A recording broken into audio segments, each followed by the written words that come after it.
When parents are separating, a child's health records can easily become a battleground. But what if we looked at them in a totally different way? What if instead of weapons in a conflict, they were tools for clarity, for consistency, and most importantly, for protecting your child? Today, we're going to break down how to create healing files, not weaponized ones. And it all starts by changing how we see the problem. And this, right here, this is the heart of the problem. A high conflict situation can get so stuck in this he said, she said loop, right? It's just filled with accusations and emotional chaos. But then you look to the right, and you see the power of documentation. It just cuts right through all that noise. It's not about blame, it's about facts. A diagnosis has a date, a prescription has a record of being filled. And that simple shift, moving from accusation to documentation, well, that's the foundation for everything we're about to cover. So why do these records become such a big deal? In the middle of a really difficult separation, that storm, they're way more than just paperwork. They are an anchor to reality. And more than that, they become a shield for your child. Let's break down exactly how these records act as that anchor. First off, they start to reveal patterns that you might not even see otherwise. Things like consistently missed appointments or maybe a failure to follow up on a specialist advice.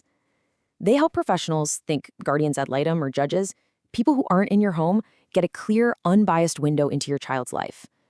And maybe most importantly, they make sure that a child who's moving between two homes gets consistent, continuous care. Okay, I want you to really let this sink in. This quote right here, it's the single most important mindset shift you can make. If you can truly adopt this perspective, absolutely everything changes. You're not gathering ammo for a fight anymore. You are carefully, meticulously creating a story of care. This isn't about proving the other parent is bad. It's about proving that you are organized, you're attentive, and you are laser-focused on your child's well-being. Okay, so what actually belongs in this file? It's really easy to just think, oh, it's the pediatrician's visit summaries, but a complete health picture is so much bigger than that, as you're about to see.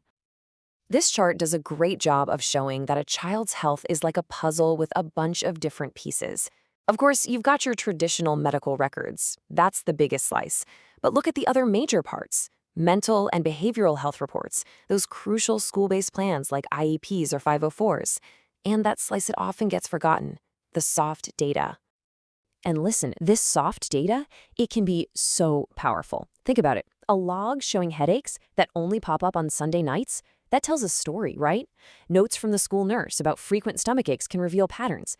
These are the details you see every day, and when you write them down, they give context that a doctor who maybe only sees your kid for 15 minutes is definitely going to miss.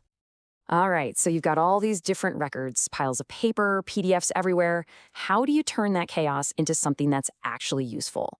Well, you build what we're calling a child health dossier, a master file that is organized, clear, and honestly, a really powerful tool. We can actually break this down into 4 really simple pillars. It's not as scary as it sounds. First, a one-page cover sheet with all the vital info right there. Second, a quick summary for each major condition. Third, a clear log for medications and treatments. And fourth, and this is the most critical piece, a master timeline of every single appointment and event. This structure makes everything easy to find and digest for anyone who needs to understand it fast. And here's what that master timeline looks like in the real world. I'm telling you, this is absolute gold for professionals. In just a few seconds, they can see the date, the doctor, why you were there, what the plan is, and who was involved. It tells the whole story chronologically without any emotional spin. It's just the facts laid out clearly over time. And here's a super simple pro tip for your digital files.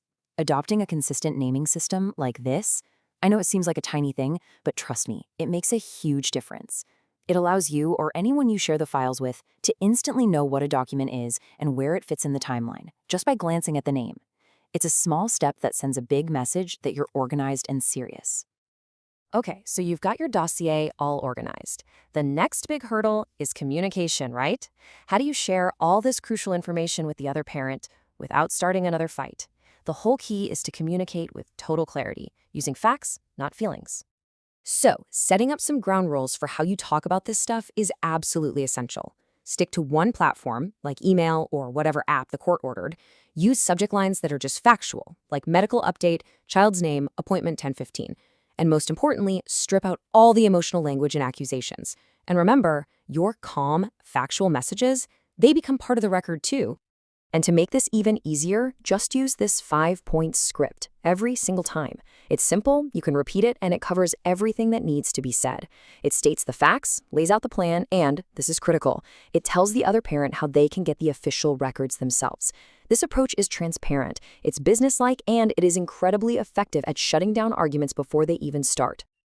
And this is where you see it all come together. This is how the documentation tells a story that you can't argue with. Look, a single missed appointment, it's not a big deal. But when your timeline shows that a doctor recommended weekly therapy, and then multiple sessions are missed during one parent's time, and then the school reports your child has increased anxiety, suddenly a really clear and concerning pattern starts to emerge. The records connect the dots for you.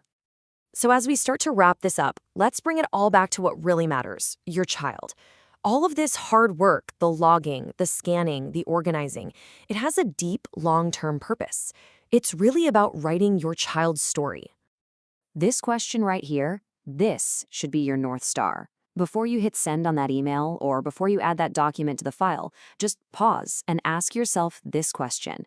Is what I'm doing aimed at solving a health or safety problem for my child, or is it about trying to score a point against my ex? Your answer will guide you to do the right thing for your child every single time.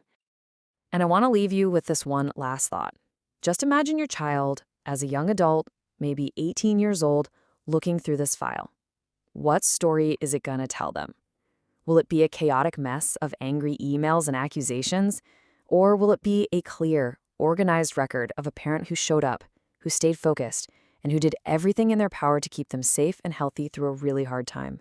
That is the story you have the power to write.